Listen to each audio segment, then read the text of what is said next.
روزها فکر من این است و همه شب سخنم که چرا غافل از احوال دل خویشتنم.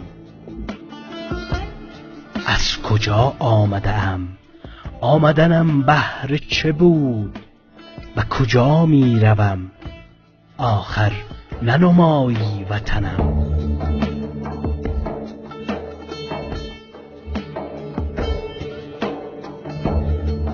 مانده ام سخت عجب کس چه سبب ساخت مرا، یا چه بوده است مراد وی از این ساختنم.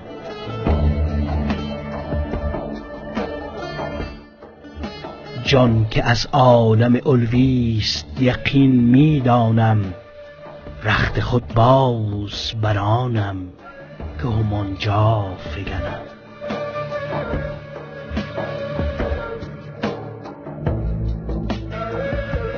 مرغ باغ ملکوتم، نیم از عالم خاک. دو سه روزی قفسی ساختند از بدنم.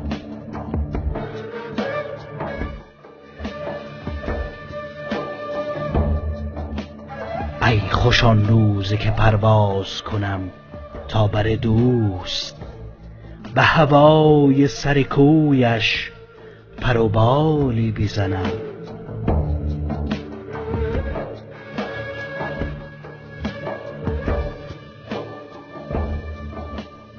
کیست در گوش که او می شنود آوازم، یا کدام است سخن می نهد اندر دهنم. کیست در دیده که از دیده برون می نگرد، یا چه جان است نگویی که منش پیرهنم.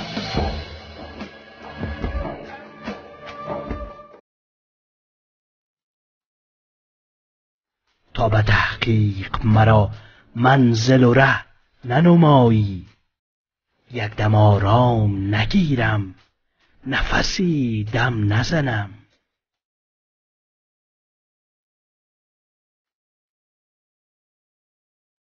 می وصلم بچشان تا در زندان ابد، از سر عربده مستانه به هم در شکنم. من به خود نامدم اینجا که به خود باز روم، آن که آورد مرا باز برد در وطنم. تو مپندار که من شعر به خود میگویم، تا که هوشیارم و بیدار یکی دم نزنم.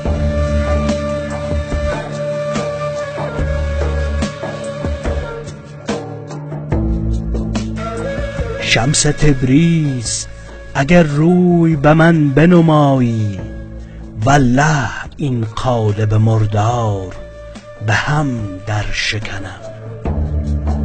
والله این قالب مردار به هم در شکنم.